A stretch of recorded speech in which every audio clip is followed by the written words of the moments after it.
विधायक सरयू राय ने केंदुआड़ी गैस प्रभावित क्षेत्र का दौरा किया, साथ ही प्रभावित क्षेत्र के लोगों से बात की एवं उनकी समस्याओं को सुना।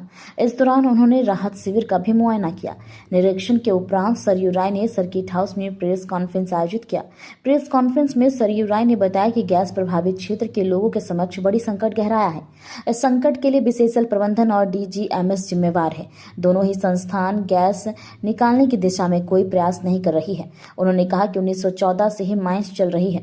मूलतः भूमिगत खनन के बाद बालू भरना होता है।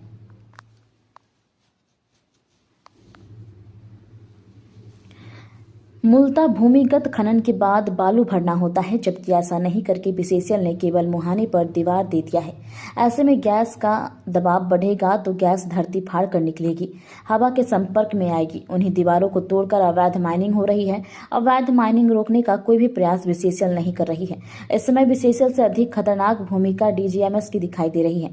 खनन क्षेत्र में सुरक्षा की जिम्मेदारी डीजीएमएस की है। गैस रिसाव के बाद अब लोगों को दूसरी जगह जाने के लिए कहा जा रहा है, जहां उन्हें रोजगार और अन्य मूलभूत सुविधाएं नहीं है। सरयू राय ने केंदुआड़ी मामले में सीधे सीधे कहा कि बीसीसीएल और डीजीएमएस के भ्रष्ट कारनामे की सजा प्रभावित क्षेत्र के लोग पा रहे हैं। उन्होंने कहा कि राज्य व केंद्र सरकार तक इस मामले को पहुंचाने का काम करेंगे। 2022 और मैंने इस पर भेज दिया है सीओडीसी को रिपोर्ट। यहाँ पे कार्यालय में रिपोर्ट पड़ी हुई है 2022 की। उसमें उसके विषय में ही लिखा है कि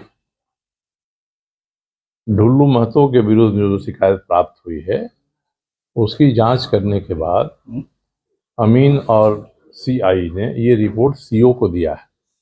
अब सीओ ने उसके ऊपर क्या किया, ये बात मैंने पूछा उनसे, भाई इस पर आपने किया क्या है? 2022 3 साल हो गया।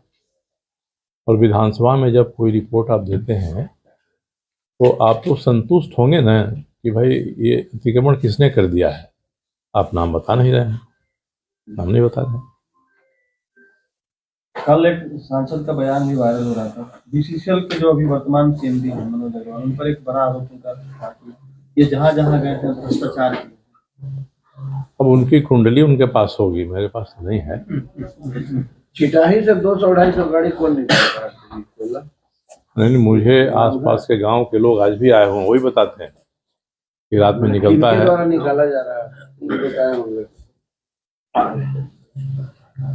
माइंस तो बीसीसीएल की है ना, तो हम लोग तो यही कहेंगे ना कि प्रशासन की देख रेख में ही निकल रहा है। इसकी साथ में निकल रहा है प्रशासन की देख रेख में, क्योंकि जब लोग ट्रक का नंबर देते हैं, एक आदमी ने बताया कि एक ट्रक का गुला टूट गया, रात भर ट्रक नहीं बन सकी, अगले दिन 12 बजे बनी।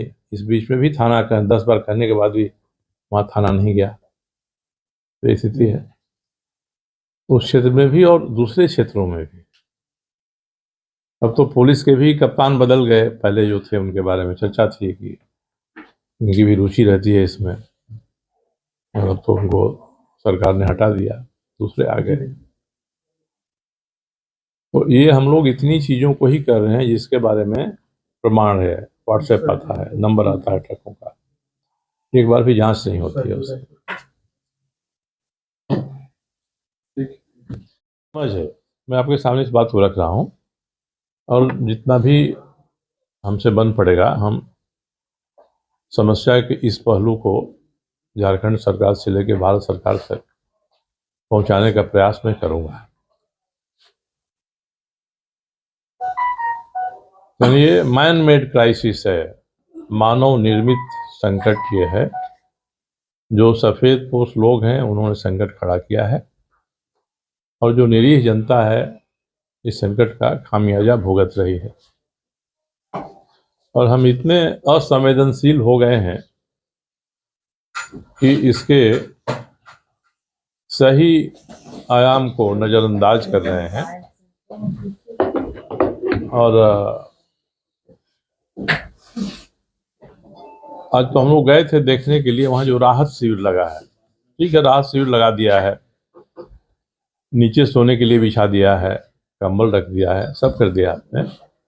इनका कहना था कि लोग आते हैं दोपहर में, शाम में खाना खाते हैं, खा के चले जाते हैं। बताया कि जितना प्रभावित लोग हैं उससे ज़्यादा बाहर के लोग आ जाते हैं, खा के चले जाते हैं। ये तो बिना तैयारी का किया गया है ना। हिंदुआ की जो आबादी है, जो प्रभावित है, आराम से 2 दिन में उनकी सूची आप बना सकते हैं किसी घर से क्या हो रहा है। और किसी का भी घर अच्छा है बुरा है, सुकून वहीं मिलता है। लोग आते हैं, खाते हैं, चले जाते हैं, भरे घर के बाहर बैठे रहें, सोए नहीं।